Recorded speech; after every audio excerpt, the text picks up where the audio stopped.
Welcome back to the 1 UTMB Kopitiam day number 3. Oh my god, we are back in Chamonix. We are ready for another trail festival bonanza. Let's see who's going to come on to the pod today. I've got very good hopes to get some very cool people back on the show. First time on the show. Let's see. Thanks for listening. Love your feedback. Love everyone who's reaching out and giving us all the positive vibes from the world, across the world. Thank you so much, and let's see who's gonna come on the show now. So I'm sitting here now with the Elite 2 runner Valentin Orange. Bonjour, Valentin. Bonjour, Marcus. What are you meaning by Elite 2? Can you please explain this to me? So UTMB selected the top 400 people, and so there is like a ranking, and the top 100 they are considered as Elite 1. So they have more privilege, like they can use their car to go to the checkpoint and everything. And you have Elite 2, you have less privilege. You are allowed to be in front at the start line, but not at the top front. So you're saying I am your crew member, I could have gotten a car ride to your checkpoint, but because you're only Elite 2, I have to drive myself? No, I mean, you have to go earlier because you're not allowed to pass the police. But if I would be Elite 1, you would be allowed to go straight. Your bib is 207. It's amazing. I was wondering yesterday, you did 100 kilometer last year, 100 miles this year. How come you actually stepped up the game now and doing 100 miles? I mean, last year was pretty good season for me. I did 3 times 100K, and I had like some great results. And I felt like I needed like a bigger challenge, and I had the opportunity to transfer my bib from CCC to UTMB, so from 100K to 100 miles. And I thought it was like a great opportunity to step up and to do another 100 miles, my second 100 mile. How do you feel about this one now? I mean, the week before UTMB is always a lot of things to take care of.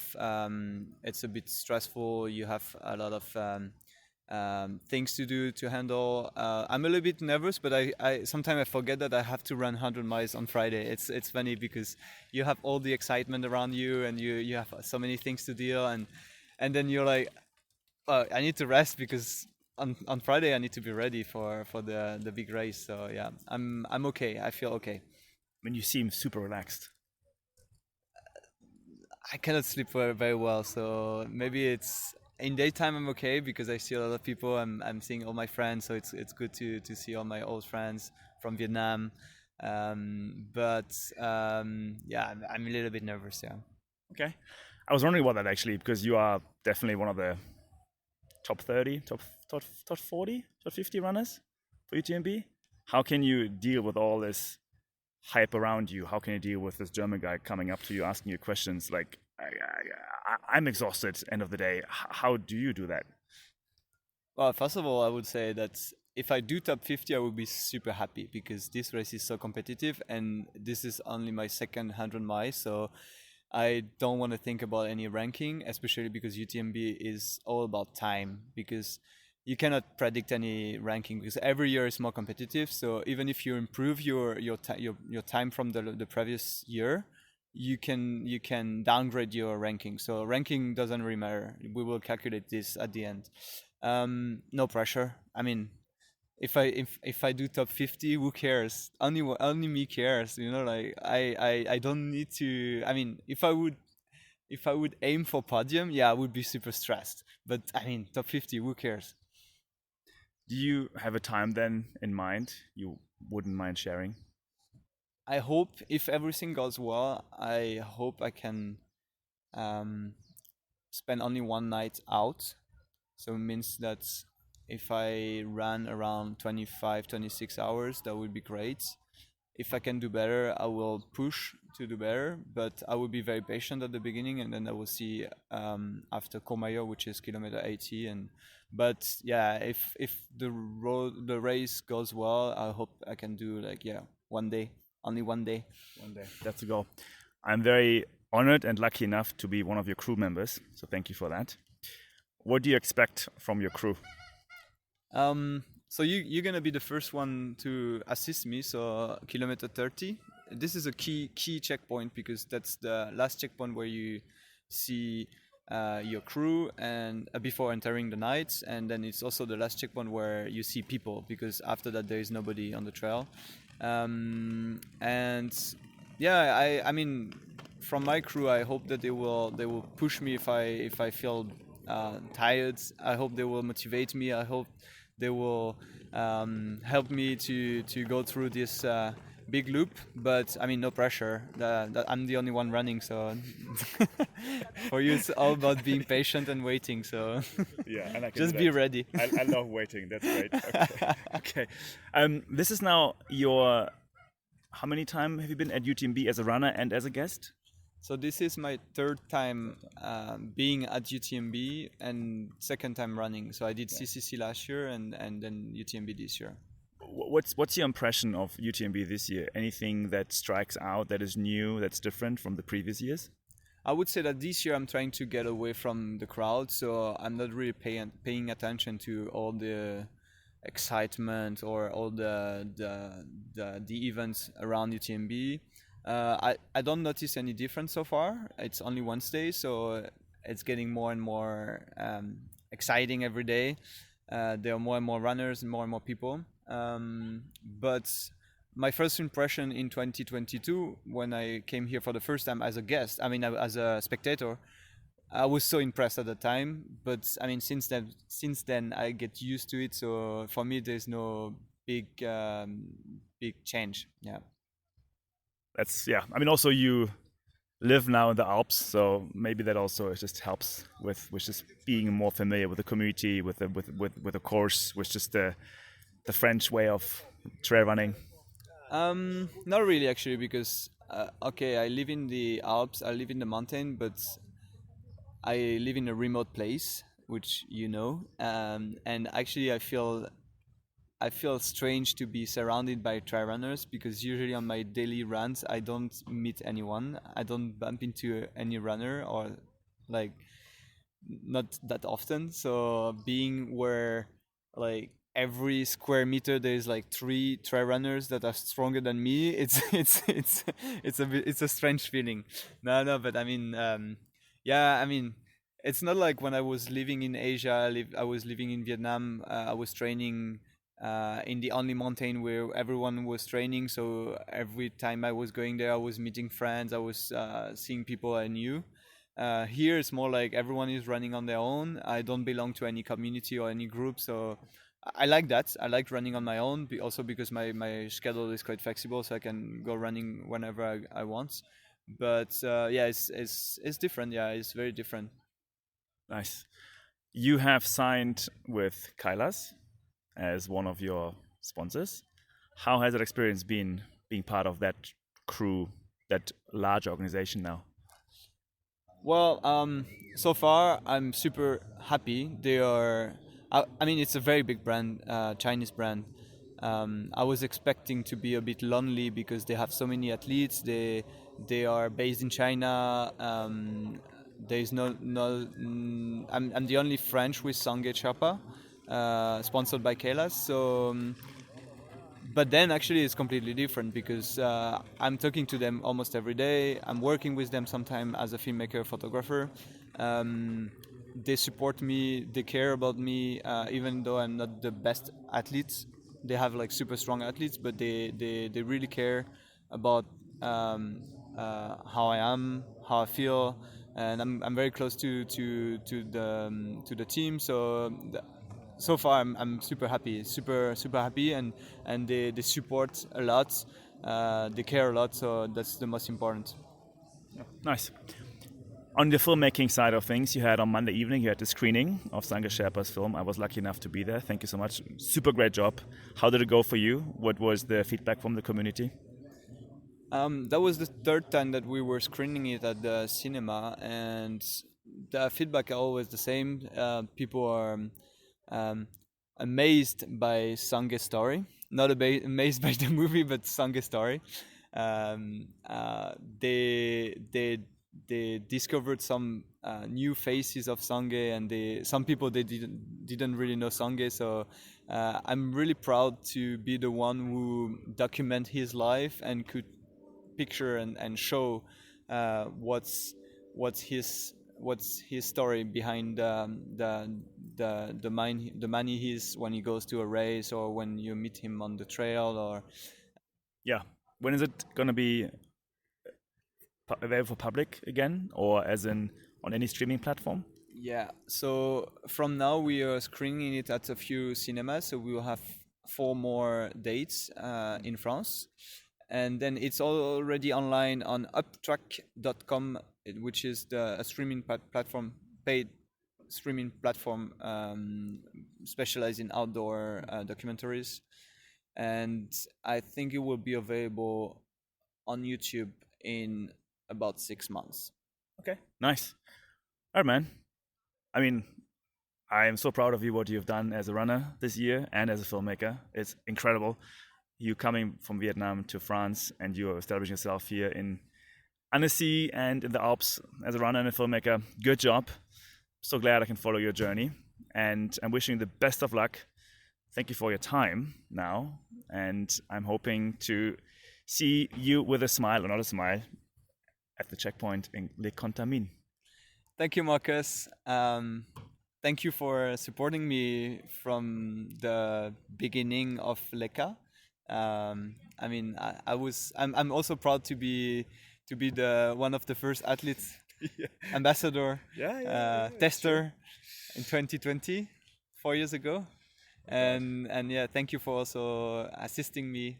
I hope it will be okay, and yeah, see you soon. #no pressure. Yes. All right, and we're on the roll here. I'm sitting in the Maison de UTMB, which I hopefully pronounced correctly in my broken French. And I'm sitting here with Sabrina, who is the director of UTM Asia, and Mengmeng, who is the key account manager of UTMB Asia. Hello, Sabrina. Hi, Marcus. Very nice to see you here. Thank you for coming here. Thank you. Hi, Marcus. Very nice to meet you. You are, of course, based in Asia, but you are now also in Chamonix. That's great. Good to see you finally. And we're going to have another episode coming up, hopefully, to dig more into Asia. But what is your expectation from the Asian perspective for this week here in Chamonix? I think it's not only Asia perspective, it's worldwide perspective here. The world of trail running should meet here. So it's very exciting because all the community, most of the community is meeting here. So we are very, very excited to meet trail runners from all the countries where we are going. It means from China, it means from Malaysia, from Vietnam, from everywhere. So we try to gather all together and share the spirit of trail running here. Yeah, in terms of, I'm talking about China. Now in China is a huge attention in this week at UTMB, so people focus on the Chinese athlete. We have a couple of prominent athletes like Xiang Fuzhao, like Meng Guangfu, Zhao Jiaju. So yeah, so the attention for the trail running is growing bigger and bigger in China. Yeah, we hopefully can have more and more Chinese athletes on the podium of the races. We had a quick chat before this recording, and you already mentioned a bit of your plans for Asia. What's in the docket? What's happening over in Asia for the next year to come for UTMB? Well, we believe there is different markets. We'll say trail running enthusiasts are mostly in China in terms of numbers, but the demand is also in other countries in Asia. I think we are looking at the trend of this demand, and we'll try to be where the demand is to be able to bring the running stone to runners in these specific countries. And of course China, because it's very big and it's a large country, so we try to have more events there to be able to reply to the demand. You already have 2 events in China. Would you mind talking quickly about those 2 events and which other areas in China you're looking at? So currently we have 2 events in China. The first one is Mount Yun, which is in the province of Shanxi, take place every year around May. And the second one is Ninghai in the province of Zhejiang, or almost in the autumn, like October. So there's 2 very big events, great success in the past years. So we are looking, of course, to develop more UTMB race in China. So stay tuned. Maybe in December we'll be announcing two new events in China. Nice. When I lived in China, I went to Harbin up in the north. It was very, very cold. Are you going to have any kind of ice marathon or ice ultra trail running coming up in the UTMB series? We don't know yet if we'll go in this extreme area. We are open. We are always open to discuss. Now we are focusing more of being where the trail running community is present. And of course, if we can combine with amazing landscape, because this is also what we are looking for. We are trying to find the best compromise between amazing landscape and where the trail running community is. So we try to find a different location according to this criteria. Nice. I've been asking the last few days, also Florian, your CEO, when will the Chinese win UTMB here in France? I will ask the other question now. When will a foreigner win a Chinese race? I think, the first thing is the events in China are very open to the international runners. We welcome more and more international runners to China. And in terms of your question, I think it will be in the coming years. And I would hopefully I hope the Chinese and international athlete runners can win together, hand in hand. That's a very diplomatic and very good answer. I like this. I think in general it's amazing to see how sports and trail running crosses cultures and helps to develop peace in the world, which I think is more important than ever these days. So thank you for your contribution to building bridges, and great to see UTMB now launching more in China. And I hope that this trail running world will only grow together and compete together, but also grow together, as I think that's really the spirit of the sport. So thank you so much. Thank you, Marcus. Thank you, Marcus. Hope to see you soon again. Thanks so much, and 谢谢 and merci. All right, now the show must go on. I am here with John Onifa, or also called just Stingray. Hello, John. How are you doing? Hey, Stingray. I'm good. Thank you. Wonderful. Tomorrow you're going to do OCC, and I think you are probably the highest ranked Southeast Asian, maybe Asian runner for OCC. That is very exciting. How do you feel about this race? What's the plan for that race, John Stingray? I'm so excited for tomorrow. Then we are prepared for the more than 2 weeks for the high altitude training in the somewhere. And then tomorrow I'm so excited to battle. You're going to sting with your ray, you're going to get ready, and we already have any kind of goal for your time? Do you know how fast you want to run? What ideas do you have? Tomorrow maybe I will try my best for the sub 5. That's my goal. If I can do it, hopefully. Sub 5, you are within top 10 or something? Yeah, I think so, because I saw the result for the last year. That's sub 5 was top 10. Yeah, hopefully I can do it sub 5. Nice. So you already been here in the Alps for a few weeks. You are here with the T8 running team. That's great. You've been doing a race already a few weeks ago. A very short race. How did it go? Why did you do it? I did last week for the race in the small local race there in the TIG. And then that's for I do it for the speed, 26 kilometers for the speed, and then 2.5 elevation, 2 hours and 32 minutes. And then after that, and then I keep going for the long run training. For the preparation for the OCC. Nice. Do you think this OCC is different than your previous UTMB races? Because you already have done UTMB and CCC. You've picked now the shorter distance. How are you prepared for that, given that you have been racing twice here on this course? OCC, I want to try. This is very. I thought this is very fast race. Then I want to try to how fast I can do it. Nice. And you just mentioned to me already you have another race planned in the next 2 weeks' time, so you don't stop. What's the next race you already have after this? I have so many races every month. I think next month is yeah, Asia Trail Master Championship in the Team BT. Wow. Yeah, you don't stop, huh? There you Yeah. are. You're on a roll. I've seen on your UTMB index, you've been doing Hong Kong races everywhere. You've been winning a lot of races in Hong Kong. That's pretty exciting.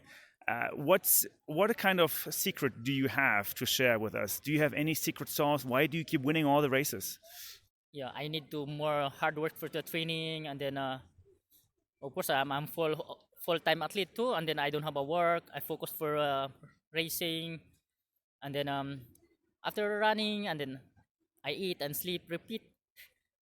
Talking about eat, because it's a very fast race, OCC. How's your nutrition going to be like for now the shorter, faster race of OCC? I take the 10 gels for the and then 1 bar for the solid, and then I take a gel every 30 minutes. That's it. No other solid or savory food, just the sugar food. I have a solid bar too. I carry the for emergency if I cannot working my gel, and then I have a solid bar. Nice. Okay. What's your view on the Philippine community? This year, I see a few Philippine runners here. You are the best, of course. Are we going to see more Philippine runners coming to UTMB and other races the next few years? What do you think? Now it's only me. Maybe next year, a few years, she have so many runners coming here. Like my team, Feltra there. We have a young Feltra runner. Maybe soon they coming here. Yeah, it was exciting. I mean, we watched the Philippine scene. You have Filtra, which is this larger running team, and you seem to be doing more and more in Philippines. You had the Southeast Asian Trail Running Cup recently, so that went very well. Yeah, exciting to see what's going on in the Philippines, and I guess you are one of the legends now, and hopefully tomorrow you can show what Philippines has to offer in OCC. Any last words to your Philippine friends out there? To all my supporter, and then the Philippine sports supporter, thank you for the support. And then tomorrow, please follow my live track during the race, and then and What's your bib number? my bib number is 7067. Yeah. All right, we all watched you, John. Your name have come up in so many conversations. Many people have mentioned you. We're all very excited for this Stingray to crash it on OCC. Good luck, and yeah, see you at the finish line tomorrow. Thank you so much for the making an interview for the podcast. Yeah, I'm so happy. Yeah. Thank you. Last but not least, I am finally able to grab Sunmaya Buddha, who is one of the other elites from Asia, Nepal, in fact, who is going for OCC tomorrow. How are you doing, Sunmaya? I feel excited and I always give the best. Maybe I will try to my best. Nice. I feel excited. I feel good. Yeah, you look very happy, you're relaxed, you're very smiley. Instagram videos, you look very easy. How has been your time so far? And I didn't see even race course. I don't know race course. Maybe let's see tomorrow. Nice.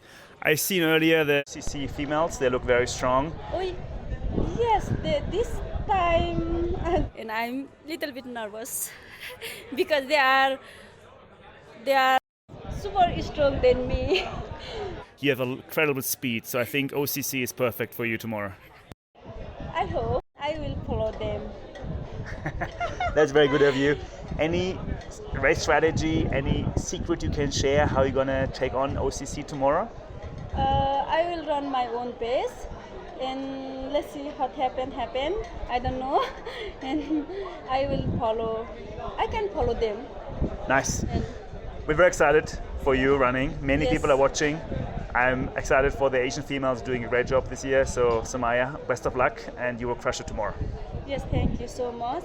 And me too, super excited. 2 years ago, CCC, I had a super great race.